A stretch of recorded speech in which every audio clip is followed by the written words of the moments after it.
नमस्कार दोस्तों, मैं हूं अभय और आप सुन रहे हैं हॉरर टॉक बाय अभय, जहां कहानियां सिर्फ नहीं सुनाई जाती बल्कि महसूस कराई जाती हैं, डर के हर रूप में। आज की कहानी है अंजू की, एक ऐसी लड़की जिसे उसकी शक्ल ने नहीं बल्कि इस बेरहम दुनिया ने डरावना बना दिया।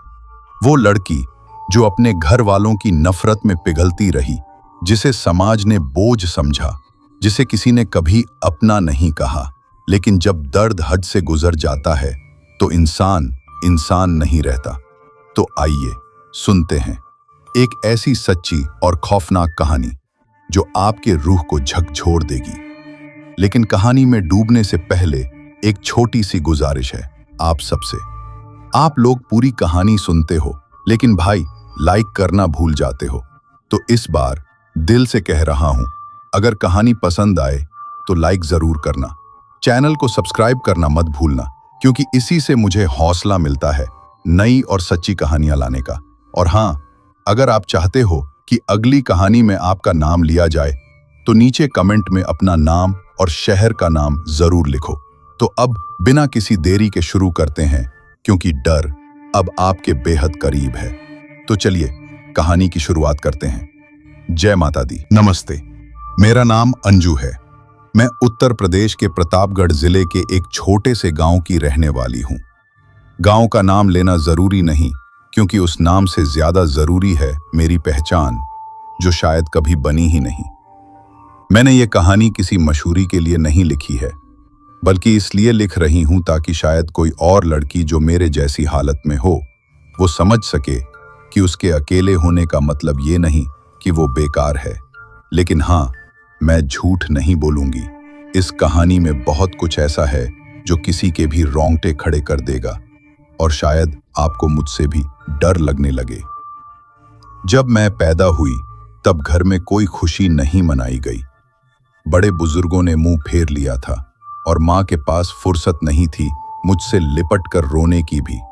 वजह, मैं सांवली थी, पतली, हड्डियों जैसी, बाल झड़ते रहते थे और माथे के ऊपर एक काला तिल जैसा निशान था, जिसे घर के लोग मनहूस तिल कहते थे। पता नहीं उस तिल ने क्या बिगाड़ा था उनका, लेकिन मुझे हर बार उसी तिल के नाम पर कोसा जाता था। जब बारिश से फसल बर्बाद होती, जब चाचा की नौकरी छूट जाती, या जब किसी की तबीयत खराब होती। ये लड़की घर में है इसलिए सब बर्बाद हो रहा है। ये लाइनें मेरे लिए दाल चावल जितनी रोजमर्रा की थीं। वो दिन जिसने मुझे हमेशा के लिए जला दिया। मैं तब 5 साल की थी। माँ रसोई में पूरियां तल रही थी। चूल्हे पर गरम तेल की बड़ी कढ़ाई रखी थी। उसी वक्त मेरी छोटी बहन छत से गिर पड़ी। माँ दौड़ती हुई बाहर गई और मैं अंदर अकेली थी, भूखी, जिद्दी, मासूम। कढ़ाई में तैरती हुई एक पूड़ी देखी और चम्मच पकड़कर उसे निकालने चली। बस 1 सेकंड का फिसलना और मेरी दुनिया जल गई। गरम तेल का पूरा चेहरा झुलस गया, त्वचा जलकर काली पड़ गई, एक आंख हमेशा के लिए उजड़ गई। चेहरा जो पहले ही मनहूस कहा जाता था, अब सच में भूत जैसा लगने लगा। उसके बाद घर वालों ने मुझे प्यार नहीं, घृणा दी। पिताजी चुप रहते, माँ ने तो बोलना भी बंद कर दिया था। मुझे काली चुड़ैल, झुलसी राक्षसी और अग्नि की सजा जैसे नामों से बुलाया जाने लगा।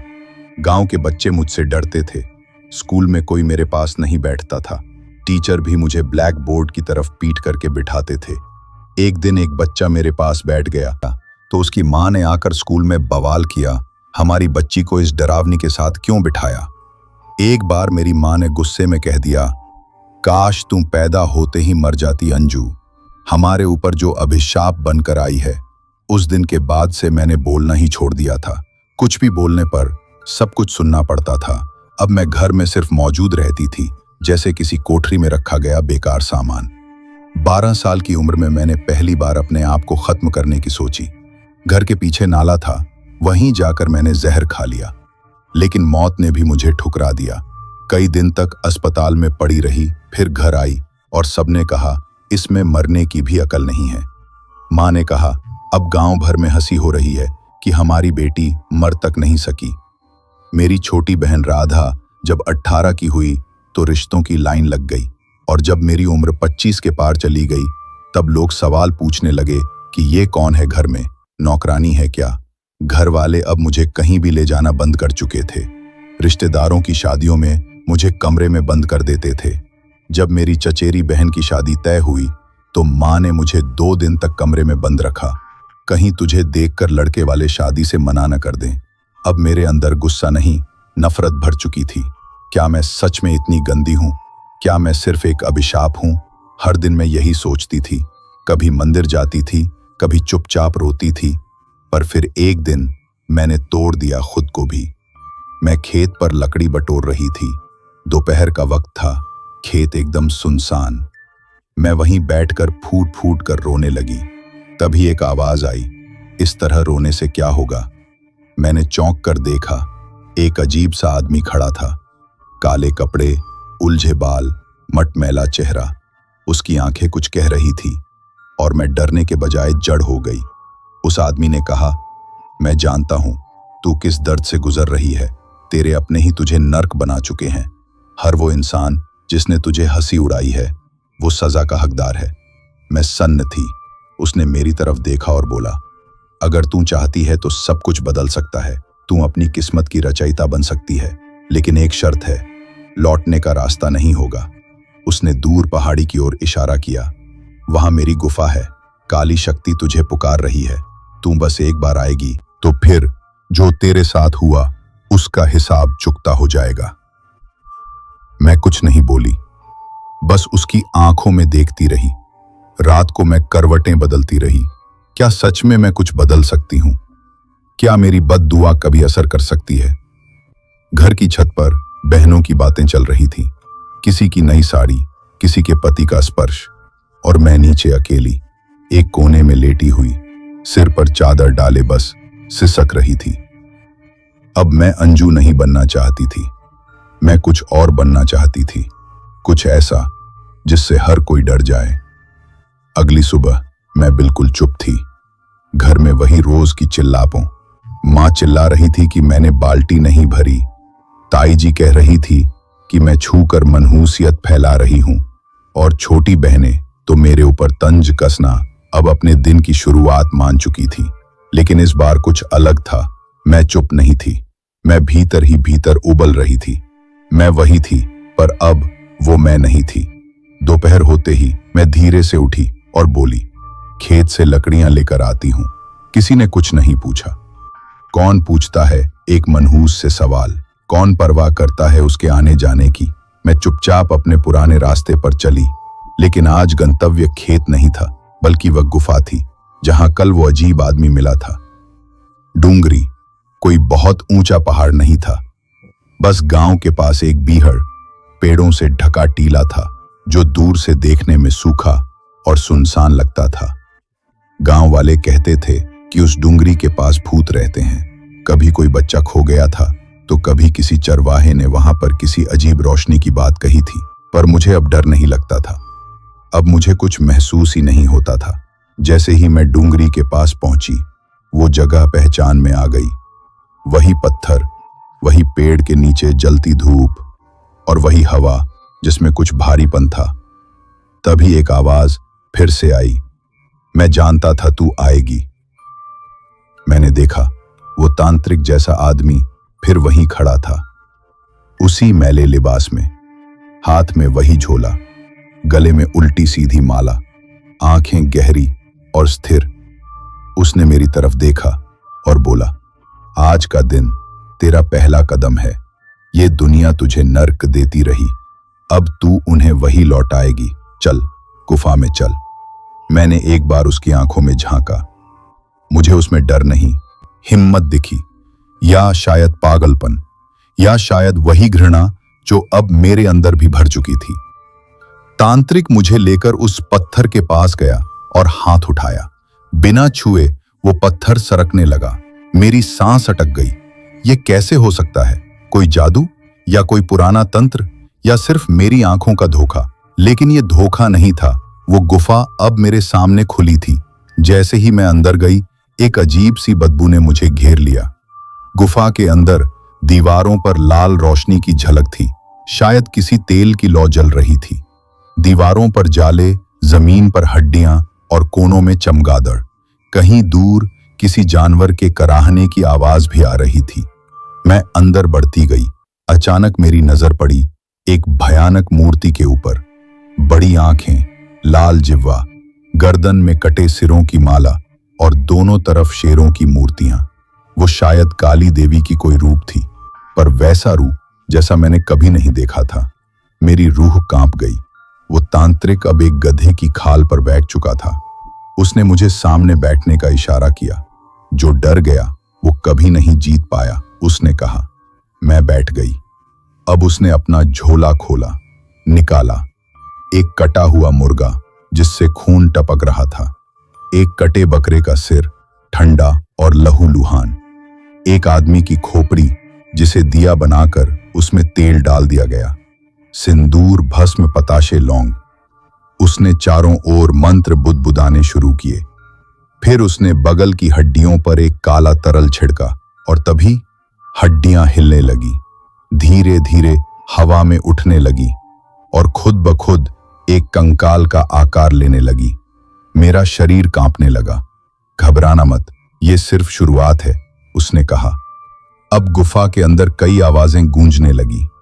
कोई रो रहा था, कोई चिल्ला रहा था, कोई अजीब हंसी हंस रहा था। एक पल को मुझे लगा मैं पागल हो जाऊंगी, लेकिन तभी मुझे वो सब कुछ याद आने लगा जो मेरे साथ हुआ था। घर वालों की घृणा, लोगों की हंसी, मां के ताने और मेरी अधूरी इच्छाएं। मैं वहीं बैठी रही, आंखें बंद की और सब कुछ सहती रही। अब तांत्रिक ने एक अजीब मंत्र दोहराया और मुझसे कहा, तू भी बोल। मैंने बोला। धीरे धीरे मेरे शरीर में जलन होने लगी। ऐसा लग रहा था जैसे मेरी रगों में आग दौड़ रही हो, पर मैं रुकी नहीं। मैंने मंत्र बोलते रही। जलन बढ़ती गई और फिर अचानक एक झटका सा लगा। फिर सब शांत हो गया। उसने मेरी तरफ देखा और कहा, तेरा डर अब जल गया है। अब तेरे भीतर वो शक्ति है जो सिर्फ नफरत में पैदा होती है। अमावस्या की रात सिर्फ 2 दिन दूर है। उस रात आना, बाकी सब मैं सिखा दूंगा। तब तू वो सब पाएगी जो आज तक तुझसे छीना गया है। फिर उसने मुझे एक छोटा सा पुड़िया दिया, एक सफेद भूती। इसे सबके खाने में मिला देना। अमावस्या की रात सब गहरी नींद में होंगे और तू मेरी शरण में होगी। मैंने वो भूती अपने दुपट्टे में बांध ली और चुपचाप वापस निकल गई। अमावस्या से एक दिन पहले का दिन था। सुबह से ही घर का माहौल वैसा ही था, कड़वा, तानों से भरा और मेरे लिए एकदम घुटन भरा। मैं चुप थी, लेकिन इस बार मेरी चुप्पी में डर नहीं था, बस इंतजार था। मन में सिर्फ वही गूंज रहा था, अमावस्या की रात। उस दिन भी मैंने रोज की तरह खेत जाने का बहाना बनाया और जाकर एक बार फिर डूंगरी के उस गुफा वाले किनारे तक पहुंची। तांत्रिक वहां नहीं मिला। मैं पत्थर की तरफ कुछ देर खड़ी रही, पर अंदर जाने की हिम्मत नहीं हुई। लौटते वक्त मन में सवाल उठे, क्या मैं सच में वो सब करने जा रही हूं? क्या ये सब ठीक है? लेकिन जैसे ही घर पहुंची और ताई ने बिना किसी बात के थप्पड़ मार दिया, जैसे सब सवाल खुद ब खुद खत्म हो गए।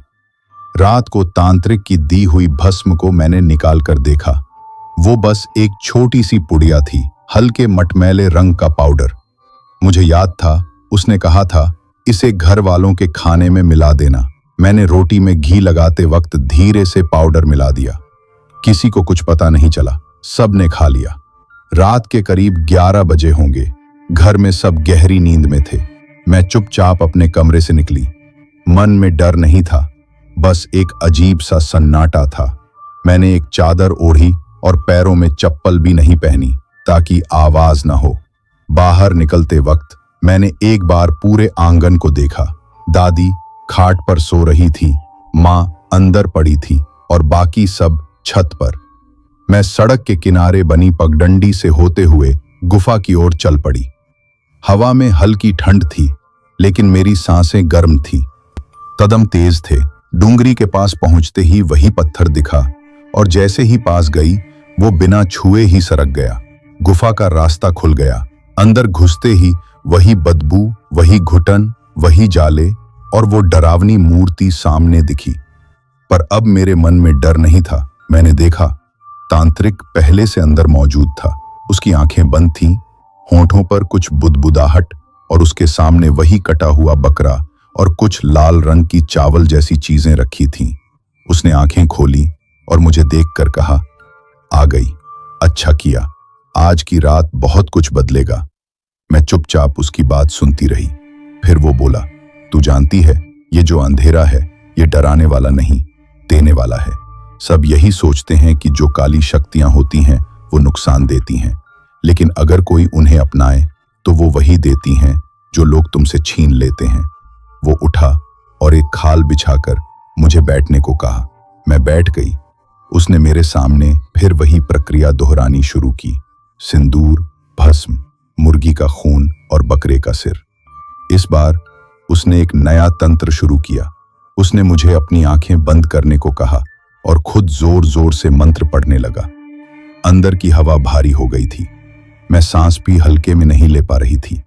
आंखें बंद करते ही मुझे ऐसा लगा जैसे चारों तरफ सैकड़ों लोग फुसफुसा रहे हों। कोई रो रहा था, कोई हंस रहा था। किसी की सांसें मेरे कानों के पास महसूस हो रही थीं। तभी उसने मेरी हथेली पकड़ी। उसकी उंगलियां बर्फ की तरह ठंडी थीं, लेकिन उसमें एक ताकत थी। जैसे ही उसने मेरी हथेली पर कुछ सिंदूर रगड़ा, मेरे पूरे शरीर में एक झटका लगा। आंखें खोलते ही मैंने देखा, मेरे सामने एक धुआं सा उठ रहा था और उस धुएं के अंदर जैसे एक आकृति बन रही हो, धुंधली, अधूरी, पर मौजूद।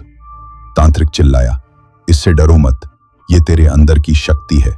तूने जितना सहा है वो अब इसी में बदल रहा है। देख, ये तेरे हर आंसू की पहचान है। वो आकृति धीरे धीरे और साफ हो रही थी। उसमें कोई चेहरा नहीं था, बस एक छाया थी जो मेरी तरह दिख रही थी। वही लंबाई, वही झुकी हुई चाल और आंख में एक खालीपन। मैं देखती रही। तांत्रिक ने कहा, अब इसे अपने भीतर बुला, इसे अपना बना। जब तू अपने ही दुखों को स्वीकार कर लेती है तभी शक्ति बनती है। मैंने आंखें बंद की और अपने हर वो पल याद किया जब मुझे जलाया गया, जब माँ ने मुझसे नफरत की, जब बहनों ने हंसी उड़ाई, जब बाप ने थप्पड़ मारा, जब मैं अकेली रोती रही। मुझे लगा जैसे मेरी आत्मा फट रही है। तभी जैसे उस छाया ने मेरी तरफ हाथ बढ़ाया, मैंने भी बढ़ाया। जैसे ही हमारे हाथ मिले, पूरा गुफा एक झटके से थरथरा गया। दीपक की लौ ऊंची हो गई।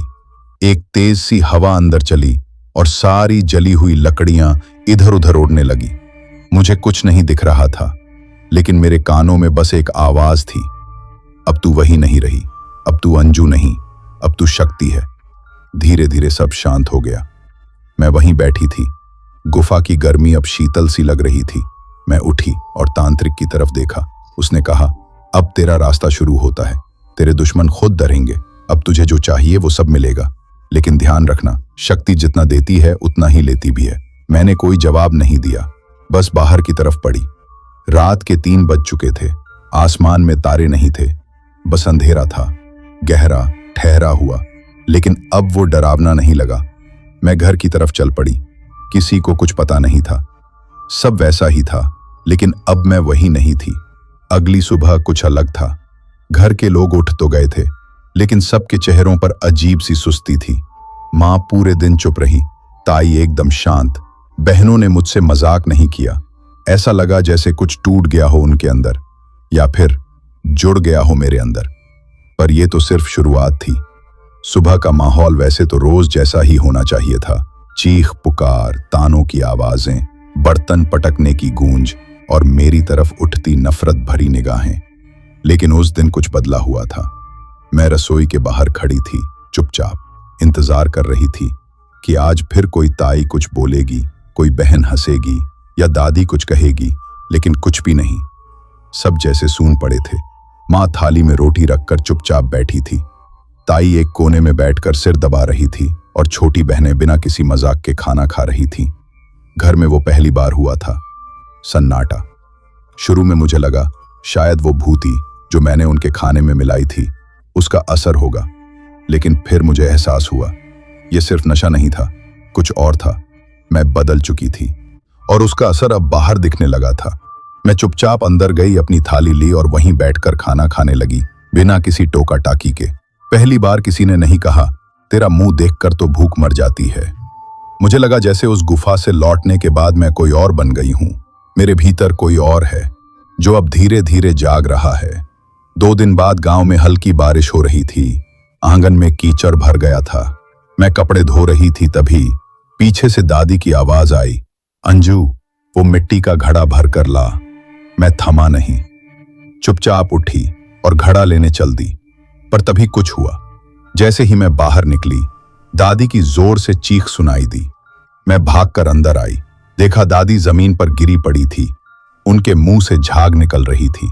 घर में अफरा तफरी मच गई, सब इधर उधर भागने लगे। किसी को समझ नहीं आया कि क्या हुआ। मैं एक कोने में चुपचाप खड़ी रही। दादी को तुरंत अस्पताल ले जाया गया। रात को घर में सन्नाटा था, सब डरे हुए थे। दादी की तबीयत अब कुछ ठीक थी, लेकिन डॉक्टर ने कहा यह सिर्फ दौरा नहीं था, कोई डरावना मानसिक आघात लगा है। मेरे कानों में तांत्रिक की आवाज गूंज रही थी, डर बस बाहर नहीं होता, जब वो अंदर से निकले तो घर को झुका देता है।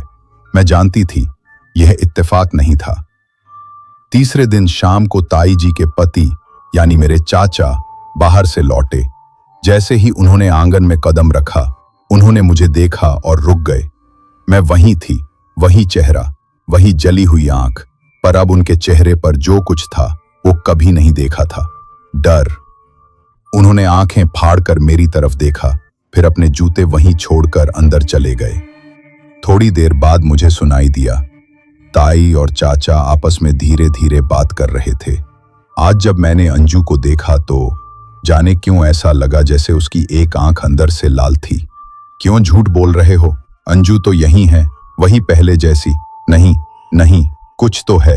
जब वो मुझे देख रही थी, ऐसा लग रहा था जैसे कोई भीतर से झांक रहा हो। मैं मुस्कुरा दी। शायद उन्होंने जो देखा वो सच में था, शायद नहीं, लेकिन फर्क अब दिखने लगा था। उस रात मुझे एक सपना आया। मैं उसी गुफा में थी, सामने वही मूर्ति थी, लेकिन अब वो हंस रही थी, एक धीमी गूंजती हंसी। गुफा की दीवारों से खून बह रहा था और वो काली छाया जो मुझसे गुफा में पहली बार मिली थी, अब मेरे बहुत पास आ चुकी थी। उसने मुझसे कहा, जो तुझे चाहिए था वो तुझे मिल रहा है, लेकिन जो देना होगा उसका वक्त भी आएगा। मैंने पूछा, क्या देना होगा? उसने सिर्फ इतना कहा, जिसने तुझसे छीन लिया उसे तू खुद छीन लेगी। मैं नींद से हड़बड़ाकर उठ गई। अगले दिन ताई की छोटी बेटी ने अचानक स्कूल जाने से मना कर दिया। रोने लगी, बोलती रही, अंजू दीदी मुझे देखती हैं तो मेरे बगल में कोई काली औरत खड़ी दिखती है जो मुस्कुरा रही होती है। ताई ने डांटा, बकवास मत कर, पर बच्ची चीखती रही। उसी दिन ताई ने घर के पंडित को बुलाया, दरवाजे पर धूप जलाया, मंत्र बुदबुदाए, तुलसी में पानी डाला, लेकिन सब व्यर्थ। मुझे देखे बिना कोई रह नहीं पाता था। डरते थे, छिपते थे, और मुझे अच्छा लगने लगा था। मैं उस घर की मनहूस नहीं थी, अब मैं उनका डर बन चुकी थी। रात के लगभग 2 बजे थे। पूरा घर गहरी नींद में डूबा हुआ था, सिर्फ एक कमरे को छोड़कर। वो कमरा मेरा था। मैं बिस्तर पर नहीं लेटी थी, मैं खड़ी थी, खिड़की से बाहर देख रही थी, अंधेरे में कुछ टटोलती हुई निगाहों से। हवा में एक अजीब सी गंध थी, कोई आम रात नहीं थी वो। मेरे मन में एक नाम गूंज रहा था, राजन। राजन, वो पहला लड़का जिसने मेरी शक्ल देखकर मेरे बारे में खुलेआम कहा था, ऐसे चेहरे के साथ तो ये मर ही जाए तो बेहतर है। वो मेरे ताऊ की बड़ी बेटी के लिए रिश्ता देखने आया था, और जब मेरे बारे में पूछा गया तो उसने पूरे मोहल्ले में मेरा मजाक बना दिया था। मैंने कभी नहीं सोचा था कि मैं उसका नाम दोबारा सोचूंगी, पर आज मेरा मन उसे बुला रहा था। अगले दिन मैं सबसे कहकर बाहर गई कि लकड़ी लाने जा रही हूं, लेकिन मैं उस जगह जा रही थी जहां मेरी शक्ति शुरू हुई थी, गुफा। जैसे ही मैं पहुंची, पत्थर अपने आप सरक गया। अब डर नहीं लगता था, अब यह गुफा मेरी लगती थी, जैसे मेरा कोई हिस्सा हो। अंदर वही तांत्रिक बैठा था, गधे की खाल पर, आंखें बंद किए हुए। जैसे ही उसने मेरी आहट सुनी, उसने आंखें खोली। आ गई, वो मुस्कुराया। मैंने कहा, मुझे पहला काम करना है। कौन? उसने पूछा। राजन, मैंने कहा। उसने सिर्फ एक बार मेरी आंखों में देखा, फिर उठ खड़ा हुआ। इस बार बलि तुम्हारी होगी, उसने कहा। मैं डर गई। मतलब? तुम्हारे भीतर जो बन रहा है उसे अब खून चाहिए। जो तुझे चाहिए वो मिलेगा, लेकिन उसके लिए कुछ खोना पड़ेगा। मैं चुप हो गई। डरो मत, तांत्रिक बोला। ना तुम्हें मरना है, ना किसी और को अभी। बस दर्द देना है, वही दर्द जो तूने जिया। उसने फिर मुझे वही मंत्र दिया और कहा, आज रात तुझे उसके सपने में जाना है, उसकी नींद में उतरना है, उसके दिमाग के हर कोने में वो डर बो देना है जिससे तू खुद गुजरी है। मैंने वही मंत्र दोहराया, एक दिया जलाया और फिर चुपचाप बैठ गई। धीरे धीरे मेरे चारों ओर सब कुछ धुंधला होने लगा, फिर अंधेरा, और फिर मैं वहां थी, राजन के कमरे में। वो अपने बिस्तर पर सो रहा था। कमरे की बत्ती बंद थी। मैं उसके सिरहाने खड़ी थी, लेकिन मैं अब अंजू नहीं थी। मेरे चेहरे की आधी खाल झुलसी हुई थी। मेरी एक आंख पूरी तरह सफेद थी, बिना पुतली के। मैंने वही रूप लिया जो मैं कभी दिखती थी, और उसके बाद जो मैंने बन लिया था। मैं धीरे धीरे झुकी, उसके कान के पास जाकर फुसफुसाई, मुझे याद है तुमने क्या कहा था, अब तुम भूल नहीं पाओगे। राजन की नींद टूटी। वो चीखा। कमरे की बत्ती जली, लेकिन वहां कोई नहीं था। सिर्फ बिस्तर पर एक जली हुई अंगुली की छाप थी। अगले दिन गांव में खबर फैल गई, राजन पागल हो गया है। हर कोई कहता, वो तो ठीक ठाक था, अचानक ऐसा क्या हुआ। वो बस दीवार की तरफ देखता रहता था और बड़बड़ाता था। वो आई थी, मेरी आंखों में घुस गई। मैं देख नहीं पा रहा हूं। मेरे होंठों पर मुस्कान आ गई। मैंने लिया था पहला बदला। अब घर में भी सब बदलने लगा था। ताई अब बिना वजह मुझे डांटना छोड़ चुकी थी। माँ अब मुझसे आंखें मिलाकर बात नहीं करती थी। सबकी नजरों में अब डर था, नफरत नहीं, और मुझे यही चाहिए था। पर कहानी यहीं खत्म नहीं होती। एक रात फिर गुफा में तांत्रिक से मिलने गई। उसने पूछा, अब अगला कौन? मैं चुप रही। उसने मेरे चेहरे की तरफ देखा और कहा, अब तू तैयार है असली बलि के लिए। अब मैं वही नहीं रही थी जिस अंजू को लोग कभी कोसते थे। वही अब उनके सपनों में उतरकर उन्हें तोड़ने लगी थी। पर जो सबसे ज्यादा टूटा था वो मैं खुद थी। मेरे भीतर एक लड़की अब भी चुपचाप बैठी थी, जिसे अपनी माँ की ममता की सिर्फ एक झलक चाहिए थी। लेकिन मेरी माँ ने क्या किया था? जब मेरा चेहरा जल गया था, जब मेरी आंख हमेशा के लिए सफेद हो गई थी, जब मैं चीख चीख कर दर्द से रो रही थी, तब उस औरत ने, मेरी माँ ने, मुझे गले नहीं लगाया था, बल्कि कहा था, इस मनहूस को लेकर क्यों आए अस्पताल से? मेरी जिंदगी बर्बाद कर दी इसने। वो आवाज आज भी मेरे कानों में सीटी सीटी सी बजती थी। मैंने कई बार सोचा था कि शायद उसे पछतावा होगा, शायद वो कभी मेरे पास आकर रोएगी, लेकिन नहीं। वो सिर्फ मुझे ताने देती रही, मेरी बहनों के लिए मिठाई लाती रही और मुझे बची खुची रोटियां देती रही। और फिर कुछ हफ्ते पहले की बात थी। मैं घर में थी, माँ किसी से फोन पर बात कर रही थी, शायद मेरी मामी से। अरे भगवान का लाख लाख शुक्र है कि बाकी बच्चे अच्छे निकले, वरना अंजू जैसी बदनसीबी सब पर पड़ती। मैंने वो बात सुन ली थी। मैं कमरे में चली गई थी, लेकिन मेरा दिल वहीं मर गया था। मैंने उस रात फिर तांत्रिक से कहा, अब मेरी माँ। वो एक पल चुप रहा, फिर धीमे से बोला, माँ, वही जिसने तुझे जन्म दिया और फिर तुझसे नफरत की। मैंने सिर हिलाया। बड़ा काम है ये। माँ को नहीं छुआ जाता, लेकिन तेरी माँ माँ जैसी है क्या? उसने मेरी आंखों में झांका, फिर आगे बढ़ा, मेरे सिर पर हाथ रखा और बोला, इस बार उसे सजा नहीं मिलेगी। उसे महसूस कराएंगी कि एक बेटी का दिल कैसे जलता है। सुबह माँ की तबीयत बिगड़ गई। वो एकदम से चुप हो गई थी, ना किसी को देखती, ना जवाब देती। बस एक कोने में बैठ जाती और एक ही बात बड़बड़ाती, कोई लड़की है, देख रही है मुझे, वो मेरी बेटी नहीं है, वो कुछ और है। मैं कमरे के बाहर से उसे सुन रही थी। मेरे भीतर कुछ टूट भी रहा था, लेकिन फिर मेरे बचपन के वो सारे पल सामने आने लगे, जब मेरी माँ मुझे छूने से भी कतराती थी, जब वो मेरे बारे में कहती थी कि इसका मुंह देख लो तो दिन खराब हो जाए। अब मैं नहीं टूटी, अब उसे टूटना था। उस रात मेरी माँ ने पहली बार सपना देखा और मुझे यकीन था कि वो सपना मैंने भेजा था। सपने में मैं वही अंजू थी, जली हुई, झुलसी हुई। मैं माँ के सामने खड़ी थी, वो मुझे देख रही थी लेकिन बोल नहीं पा रही थी। मैंने कहा, माँ देख, मैं वही अंजू हूं जिसको तूने कभी छूना भी पसंद नहीं किया। माँ, मुझे गले लगा ले। लेकिन वो पीछे हटती गई। मैंने धीरे से आगे बढ़ते हुए कहा, क्यों भाग रही है माँ? क्या डर लग रहा है? जिस डर को तूने मुझे हर रोज पिलाया आज वही तेरे अंदर उतर गया है। फिर माँ जमीन पर गिर पड़ी और चिल्लाने लगी, माफ कर दे अंजू, माफ कर दे। मैंने अपनी जली हुई हथेली बढ़ाई लेकिन छुआ नहीं। अगली सुबह सन्नाटा, माँ का मानसिक संतुलन बिगड़ गया था। अब वो किसी को नहीं पहचानती थी, रोटियों से बातें करती थी, दीवार पर मुझे देखती थी और रोती थी। पूरे घर में डर का माहौल था और मैं अब रसोई में थी, सबके सामने। माँ की जगह बैठकर सबके लिए खाना बना रही थी। अब किसी ने नहीं कहा तू कुछ मत छू, अब सब चुप थे। गुफा में फिर से तांत्रिक ने कहा, अब तू हर रचना की माँ है, तू नई अंजू है। मैंने पूछा, अब क्या करना है? उसने कहा, अब तू माँ बन गई, अब तुझे जन्म देना है अपने नए रूप को। अब मैं वही अंजू नहीं थी जिसे सबने कभी बोझ समझा था, जिसे नफरत दी गई थी।